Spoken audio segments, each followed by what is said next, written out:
一命二运三风水，风水好坏和你大有关系。欢迎大家收看今天的生活小酱汁，我是你们的老朋友小酱汁。今天为大家讲述的是，女人生有这10项，命运多不济，生活亦穷苦。每个女人都希望自己能嫁一个好丈夫，一生衣食无忧，过上安稳富足的日子。但是现实总是不尽如人意，有的人为了提前知道自己将来的生活如何，会选择去算命。相学算命就是其中一种。其实从相学角度分析，一个人总是生活困苦，家庭不和谐，可能是自身的相出了问题。今天小编为大家讲解女人的10大不吉面相，希望大家没有中招。1. 忌丑面。丑面很直白，就是脸长得丑，奇形怪状，让人看着脸就喜欢不起来。古人的判断标准是，女人没有社会地位的，必须在家里相夫教子。大概是丑面的女人会影响丈夫的观感，所以列为女相10忌之首。天造万物，人长得丑俊不是可以自己控制的，本无凶吉之言，长得丑不代表运气就差。换言之，很多俊貌的都是靠貌丑的来养的。现实中，大概是相貌不大美的人会加倍努力，往往能够靠自己取得一番成就。很多都是一路功名，九流之徒，历经坎坷，最后赢得成就。丑人的五官气色都是按照正常的方法去判断。你可能常常有这样的感觉，某人乍一看丑陋，看久了反而觉得光艳照人。最简单的例子就是影视作品中的那些丑角儿，往往成就都要大于那些帅哥美女。再回到女相丑面上，那就对婚姻不要抱有太大希望，踏踏实实的学一门技术，保证衣食无忧，感情才会顺畅。这不是武术，而是社会常理。2. 忌蓬头。蓬头与之对称的就是垢面，形容某人极其落魄狼狈之象。蓬是种很细很轻的草，俗称扎莫科。蓬草一干分枝数十计，枝上生稚枝，密排细叶，枯后往往在茎根处被风折断。由于外呈圆形，似草球，遇春风就被卷起飞旋，所以也叫做飞蓬、飘蓬、转蓬、孤蓬。用在面相上，并非是头发乱了就是蓬头，而是要分3点阐述。先是头发卷曲而蓬，古书称全发难理，于鲁之人不但笨，而且鲁莽。讨这样的人做老婆，那简直是无处讲理，根本不知道变通，甚至出手相搏斗。男命也同论。次是额上细毛蓬茸，表面看起来柔柔弱弱，其实是倔强纠结，当然要比全发之人要略好些。最后是头脏而臭，这个没有什么可评述的，就是克夫。女人头臭，嫁则行夫，自己也不会走运，男人也同此论。3. 忌蛇行。蛇行就是弯弯曲曲的行走，这也是指2个方面，一个是走路的步伐，一个是走路的身形。正常人走路从甲处到乙处，虽然不是笔直，但也不至于像蛇形一般歪歪斜斜、踉踉跄跄。这样的人做事没有天性，而且容易遭妖。走路的身形更是常见，腰臀扭来扭去，如蛇一般，生性随意，有好色倾向，不稳重，不踏实，喜欢不劳而获。但是蛇形是不是就一定是差的？倒也不至于，这还要从古人谈起。古人讲究行如风，坐如钟，站如松，讲究不偏不倚，否则就是有失教养，当然就是不好了。尤其是女人，古代没有模特这个行业，更不允许女人上街走路扭来扭去。如果发生这样的事，那就是贪淫好色、大逆不道的行径。可是今日社会，蛇形尤其是腰身姿态如蛇的，大多是模特或者影视美女，非富即贵，或嫁入豪门，所以适宜时宜，相学不可食古而论。4. 忌雀跃。麻雀走路是用跳的，一蹦一跳。古人用4个非常重的字眼来形容女人如此的走姿：贫贱孤淫。其实道理和上文的蛇形一样，古人认为女人不稳重，怎么能够相夫教子呢？可是话说过来了，怎么可能有蹦着走的人呢？除非是僵尸，主要还是指不太稳重，所以古人的话可不要太当真了。5. 即视视，视视就是像猪一样看东西，这里即指眼神，也是指眼型，眼神有些不好理解。麻衣相术对兽眼有一系列明确吉凶定义的，龙目清能通神，虎目威有莫测，牛目任重致远，马目辛苦奔驰，犬目自多是非，猪目好利贪婪，猿目胆小怕事，蛇目心生毒害，象目浑浊不专，眼型也是其具体内容。白魂精落黑朦胧，剥厚皮宽信抱胸，富贵也造行现居，终归十恶法难容。大意就是猪形眼，眼睛晶体浑浊，有着很厚的双眼皮，这样的人性格凶暴，即使富贵也会官司缠身，因为作恶多端，所以没有好下场。总之，最简单的总结就是余禄短命，好利贪婪，试想娶了这样的老婆，家中岂有宁日。6. 忌龟胸，龟胸就是鸡胸，多为小儿佝偻病所致，特点是胸骨向前明显突出，而两侧肋骨向下向内倾斜下陷，致使胸部变像鸡、鸽、鸟类胸骨一样的形态，故名鸡胸。古人最忌鸡胸狗肚，认为命格不高，非平即夭。古代医学条件有限，没有积极的防治或者对付感染，容易造成这类的患者早夭。况且古代社会读书的人本来就少，不读书就只有去种地，这样的身体是没有力气去农工的，只能学一门手艺活到老，也就是古人认为的九流行业，命格不高。以今日社会观之，如果不影响正常健康的情况下，如果能有一技之长，也是可以有一番作为的。早年的香港影圈也是有一位鸡胸前辈，不一样也是叱咤风云几十年吗？适宜时宜，不要总用老观点看问题。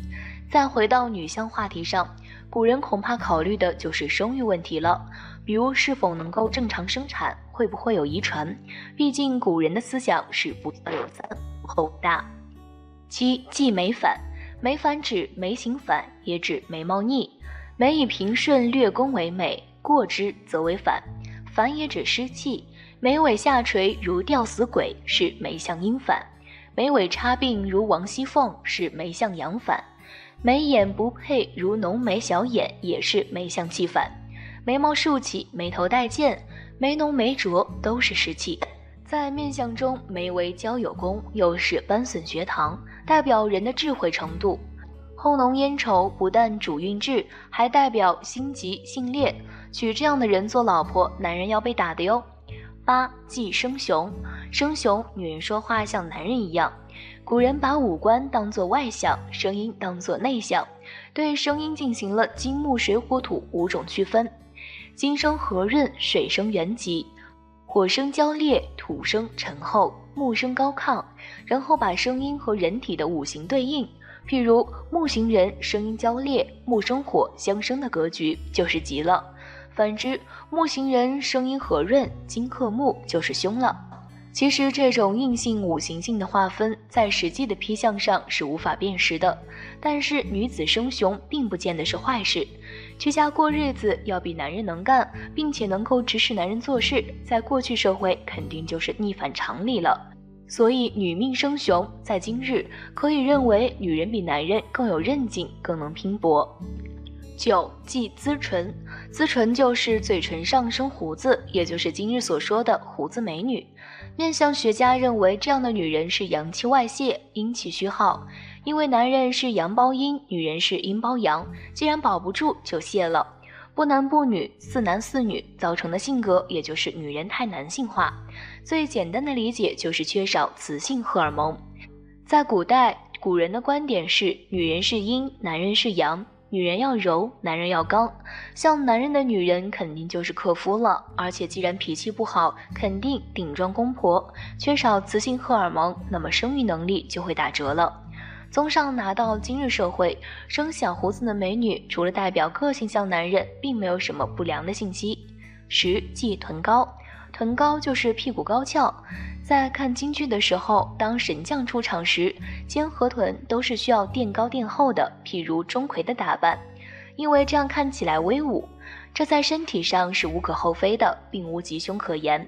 但是翘臀的人性格会张狂，傲气十足，往往带有攻击性。所以以今日的眼光来看，翘臀是性感的，甚至美容院专门有提臀的服务。至于女生傲慢的性格，则是各花入各眼，男人喜欢就好。当然，相的好坏只是影响我们运势的一小部分，最主要的还是要有自身的努力情况来看。而且相由心生，只要我们能够保持乐观的心态，不断的去调整改变自己的心境，相也是会发生变化的。希望大家可以正确看待相学算命。面相俗语解读：一线人中无子而死，流言口角，发誓而寒。面相算命是我们常用的算命方法，通过面相解析，我们可以对个人的财运、事业、婚姻、健康等各方面运势的好坏有一个大体的了解。很多人都觉得看相太过于麻烦，看不懂，不会看。其实并没有那么麻烦。今天小编就通过马一相学中的14个面相俗语进行解读，以供大家看相时学习参考。1. 赤脉贯经，不离拜则破；红丝缠眼，不惑则殃。小编解释：耳目有赤脉纵横，在医为湿热内温之症，在行为肝气居急上亢，做事必会失去揣度与思考，意气用事，不计后果。此为离破败不远矣。白金渐渐黄赤，久视伤血，肝气上逆，必冲动行事，伤人伤己，不惑则有余殃。2. 三角眼之象，阴谋而阴毒，鹰鸽举鼻，奸猾而贪心。小编解释：眼睛三角形而眼神狠毒者，此为阴谋奸险之人，不可近之。鼻子有如鹰嘴的鹰钩鼻，无论眼神善恶，其心均有偏私，私见颇深，此种面相人慎用之为上。钩鼻眼恶必害人，贪婪无度；鹰鼻眼平，其心狭，私见而怨毒，邪思报复有之。3. 唇先龅牙，防命短，囊缩举凸，也孤平，口大唇薄，好说是非之辈。小编解释：嘴唇外翻，嘴角不严，牙齿暴突而长，在医为肝脾之病，在外行为失据，行为乖张，必短命乖戾；口如缩囊，脾肾皆虚，在内无有志气，在外缺少人缘，贪占无度，必孤贫无依，六亲无靠。口大者善说，唇薄者少情，口大唇薄，说人是非，口无遮拦。4. 长苏乌鸦，恐招行戳之徒，形如火焰，轻且薄，眼斜福禄，见而盈。小编解释：缩紧贯横，必遭横祸；缩紧者少人，贯横者无益。不为国法制裁，必有横祸临身。行走脚跟不着地，做事轻易许诺，眼神轻浮不定，这是行为轻薄，缺少恩义，不可重托之人。眼神斜视，斜眼瞟人，其心不正；眼神浮泛，眼不藏神，此为轻浮淫贱之辈。5. 坐长摇膝，有才难聚，背脊健康，从富而贫。小编解释：男斗穷，女斗败。坐长抖腿摇膝，在身为肝脾不和，在外为刚愎自用，人缘匮乏。刚愎者少朋，自用者无交，即使有才也无常。6. 行步全身摇动，败家之辈，向人冷笑无情，简易之流。小编解释：语迟终显富，不谨必贫穷。语迟谨慎许诺，不谨做事冲动。走路全身都晃动的人，行事不思考，无法支撑维持家业，必是败家之子。对人面露冷笑，待人冷酷无情者，必是缺少义气之流，恩将仇报之辈。7. 两眼视物如真，此相不奸即盗。双睛光露如醉，此人非道即娼。小编解释：两眼看人看物，流露出贪婪之色，此相不是奸邪之辈，必是狗盗之人，其心不义，其行不正。两眼目光流连于男女之色，欲罢而不能者，此人必行苟且，色欲熏心，娼盗之流。8. 一线人中无子而死，流言口角，发誓而寒。小编解释：人中一条线，有子也不见。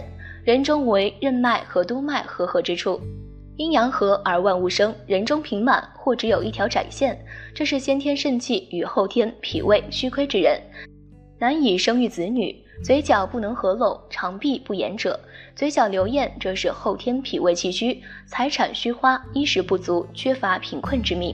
9. 发髻压目，不独行商而减志，双眉所印，纵无克害，也孤贪。小编解释，发际面相学称作火星，这里代表前程与父亲。发际线低垂压眉，额头尖窄凹凸，这是刑克父亲，而且前程简质的人。眉连交接，筑场难觅，眉毛连接而遮蔽印堂，平无立锥之地，而且刑克长子。10. 少年白发，孤稚早行，壮藏眉寒，儿女多害。小编解释，少年时期白发，气血亏虚，肾主藏精，其华在发。早年身体不好，并且刑克父母。女人生粗气壮，眉骨高凸，并且眉毛惨淡，这是刑克子女及丈夫的面相。11. 生粗而操健且恶，发短而乱腰且孤，眼垂眉寒，惧内之人。小编解释，女人冠骨生雄，纵驾欺夫不止；女人发粗浓密，这是孤贫之相。没有秃顶的健儿，亦无浓发的大官。女人发厚且孤贫，发际线参差不齐，有如狗牙交错者，这是幼年失去生亲的面相，早年孤贫，中年运气减脂之人。眼尾下垂，其性多内敛，性格难以阳刚。眉粗压目，二目不论有神或无神，这都是惧怕老婆的人。二目有神而眉压眼者，事业有成；二目无神而眉压眼者，一生随波逐流之辈。12. 须黄发赤，不孝之儿，眼凸眉寒，性贪婪而简质。小编解释，胡须色黄，头发粗浓，硬而直。胡须黄而贪婪，发粗而硬，顶撞父母；须黄发浓贪，心少孝，眼睛外凸，这是肝气亢盛之象，运气多利。眉毛含薄而不见，性贪而寡情，也就是眉凸眼恶，心贪性狠。13. 腮尖而耸，心无性而乖张，颈纵漏翘，必困败于中年。小编解释，腮骨直下，两腮无肉，倒三角的锥子脸，这是见利忘义之人，做人缺少信义。古代腮薄的女子只能做妾，只能同享福，不能共患难。两耳薄小尖耸，这是行为乖张的人，谋事靠小计，做人耍小聪明，腮薄者无信，耳尖者颠倒。14. 额角尖斜，定贫寒于幼年，冷笑无情，积身莫测者，多言好胜，惹祸招灾。小编解释，额头为官禄宫，额头尖窄薄小，发际线压眉，额头低窄尖薄，这是性贪婪迷惑之人。又发际线为火星，代表父亲，发际线低压眉或者发际线参差者，早年父亲欠安，家道贫寒，现人只露3分孝，冷笑平平者，这是心机深不可测之人，难以倚重，慎交慎用。性子直，好胜心强，说话爱揭人短，耿直而较劲，这样的人一生多难。平时多好心而得罪人，树敌较多，一生奔波坎坷不平。面相算命只是给我们的个人运势提供一个参照，并不能全信。面相俗语解读：似龟口者，莫言其父；同于目者，必屡遭顿。面相算命是古人最常用的推测命运的方法，至今已经流传了几千年。古人也通过面相算命总结了许多俗语，方便后人学习和参考。但有很多人表示不是特别理解其中的含义。今天小编给大家分析解读19句常见的面相俗语，以便大家学习。1. 耳尖实露多青，耳垂多为僧道。小编解释，肾开窍于耳，耳朵是肾的外显，耳朵小，耳朵薄如纸，这都是先天禀赋肾气不足之象。肾气衰而少志，做事没有基础，少计划，所以一生实禄而少贫。眉尾上扬，其人多刚，能自主而多主意；眉尾低垂而善柔，做事少主见，不能自主，故为无用之人。2. 违逆弑父，豪长受神。小编解释，眉头主母亲，眉尾看父亲，眉尾的眉毛逆生或者眉不盖眼，则刑克父亲。眉毫在女子35岁之前，男子在40岁之前。眉毫长者肝气不足，瘦短或者身子虚，但是男子40岁后，女子35岁后，眉毫长多长寿，亦称作寿眉。3. 目下肉生或者脸无光而绝嗣。小编解释，早年眼袋下垂，眼袋处有颈纹者，这是刑克子女的面相。脸色晦暗萎黄，这是胃气败绝相；面如蒙尘，这都是胆经郁滞之象。胆经受压制而难生儿，胃气败局而不能育儿，故此处言绝嗣。4. 襟上包覆或踵翼而肩轻。小编解释，襟上这里只针对上距目下而言，即上眼皮。面相学称田宅宫，田宅宫主六亲，田宅宫肿大复眼，这是六亲无缘的面相，即刑克六亲。5. 缓视性审，赤疾暴虐。小编解释，眼神温和而恬淡者，这是性格温良沉稳的人；而眼睛闪烁、赤脉贯通、眼睛凌厉者，这是性格暴躁而刚正不阿的人，其人一生多难。6. 猪羊属鹅，贪及腰而多妨害。小编解释，猪眼与猪鼻的人，其性多贪而必贫；羊眼之人多残暴而必多难；鼠眼之人做狡诈而做事必败；鹅眼之人多愚而少寿。7. 鸡猴蜂菇，迎婚虫而定道平。小编解释，鸡眼者多冷漠而必无六亲助力；猴眼者多皎洁而行事必败；蜂目者多残忍，多行不仁之事；孤眼者多顽愚而一生卑下。8. 似龟口者，莫言其父。小编解释，嘴型如乌龟嘴、鲤鱼嘴，面相称腹喘口，即两嘴角向下耸拉，这样的面多抱怨而命不足，一生少资财。9. 同于目者，必屡遭顿。小编解释，眼同于目者少和善，多暴力，必然一生多挫折多灾。此段话以动物眼睛模拟人的眼神韵而形状，用以定义人眼的命相本质。10. 赤白者必遭濒死，昏黄者定落凡尘。小编解释，血贯瞳人或者眼睛露出3白或者4白，这是肝气盛所致。先天禀赋肝胆气盛，而后天有无所数敛，必然刀兵而死，横祸临身。因其待人少仁爱而无慈悲之心，眼神昏昏暗淡，因其心无神，必定卑贱贫弱之命。11. 鼻息高山，要白于面。小编解释，鼻梁高耸固然是好鼻相，但需与面庞相配。鼻大面小，宜是孤贫；鼻小面大，宜是钱财终须耗尽。鼻直口方，即鼻梁高挺；脸大而国字面，此为鼻与面白，必定人中龙凤。12. 翘小而头低肩虚，庸稀性略多孤。小编解释，五官小而巨，头面亦小而身子大者，又额头尖窄，发髻低垂，这是愚顽不灵、胸无大志之人，一生庸庸碌碌而卑劣贫败之人。13. 开眼瞳人神路，更兼梦果多金。小编解释，肝藏魂，肺藏魄，心藏神，脾藏意，肾藏志。眼睛无神表现为心气涣散，气不足，则阳不守阴，神失其守，故多梦；肾气不足，心神则失守。眼露神而肝气虚，肝肾大虚，这是做事无根，不能任事之人，一生多挫折。14. 下唇过上平苦，上唇盖下伶仃。小编解释，嘴大唇薄且下嘴唇高过上嘴唇，这是地包天。上唇代表财产，故一生贫苦；下唇代表婚姻与六亲关系。上唇薄而覆盖下唇，这是六亲无缘，婚姻不稳定，故主孤苦伶仃。15. 形看脚不阴毒，堂无纹理造型。小编解释，走路盯着脚面的男人，这是心机颇深之人，善于算计人，其心少人，多偏私邪怨，做事没有恩情。堂这里指天庭，天庭就额头，额头窄小，发髻低垂，三才纹又截断或者半截的，这都是刑克六亲。孤苦之人因其性贪，故一生多贫。16. 眉拙如枪平剑，口大不合人品。小编解释，眉毛直硬坚挺，眉直者少情，眉断者寡义，因其做人少情义，故少有朋友，且多得罪人而不自知，所以一生鲜有富贵者。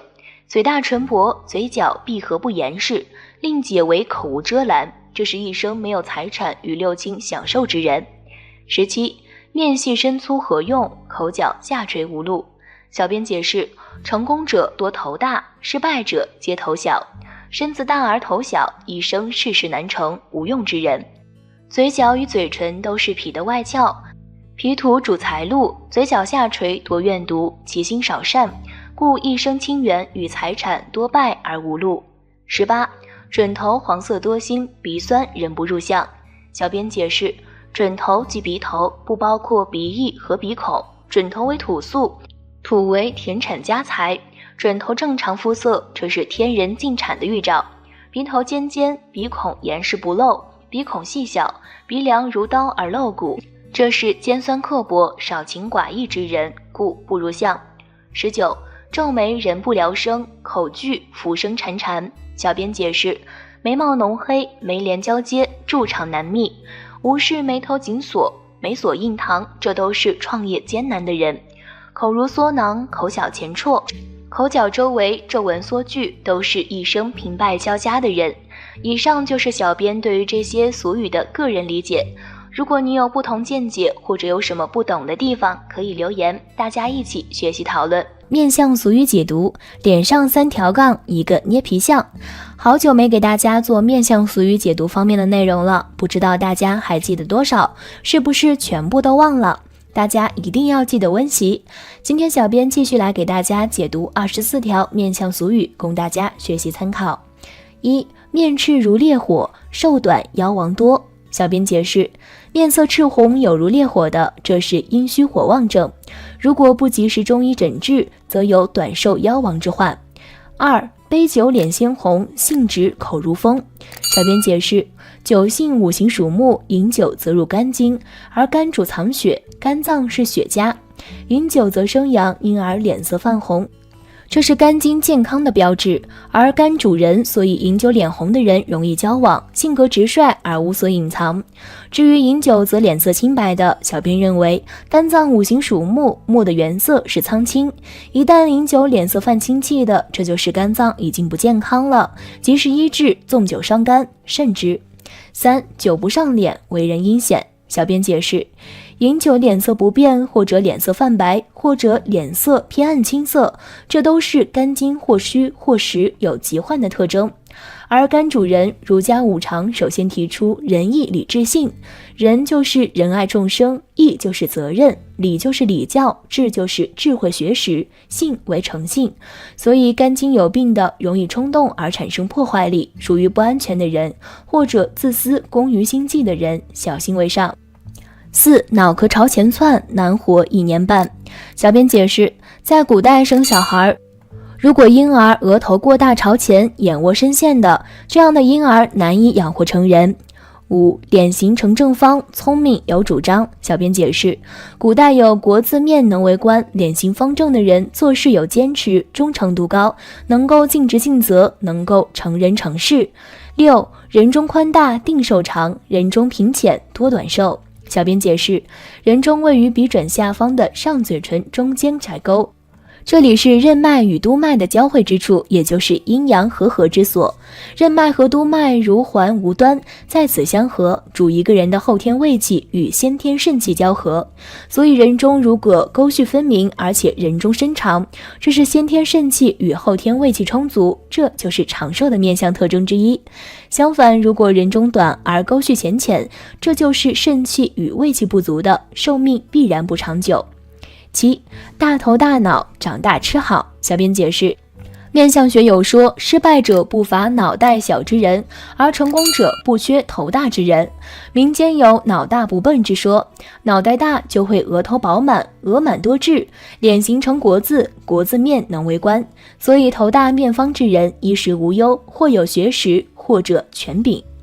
8. 头平额脑宽，必定做高官。小编解释，头平这里指的是额如利臂，额头平展圆隆，前不遮额，后不压紧，这是做事光明、聪明智慧，且做事有远见之人，能够秉公做事，以人为本，这一定是上天都庇佑的人，定然会出人头地。9.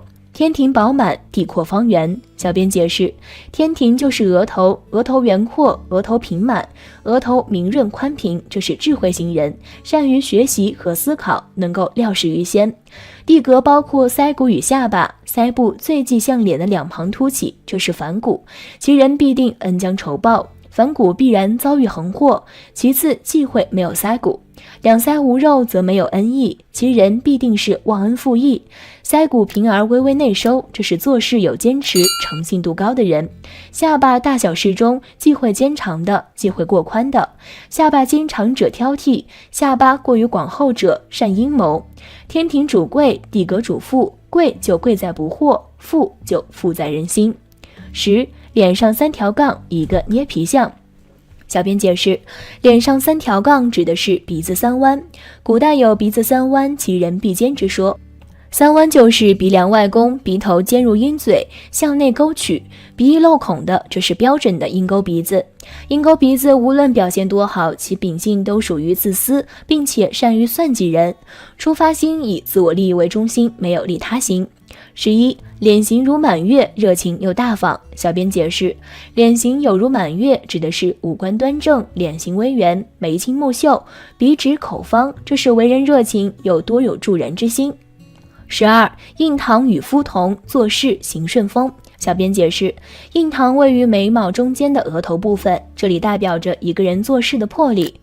如果印堂的宽能够容下自己的2指或者1指半的，这是做事取舍快速，行事不拖泥带水之人。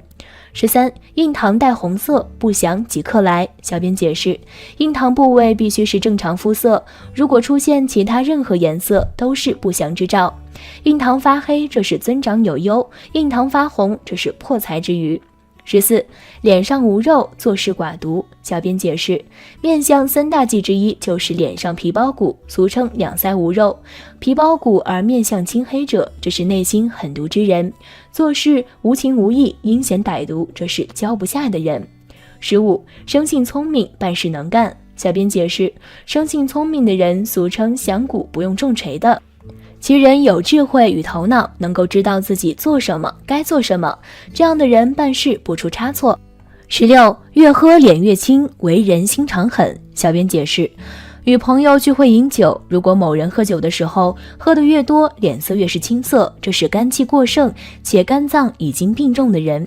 相反，喝酒脸色偏红的，这是肝胆正常健康的人。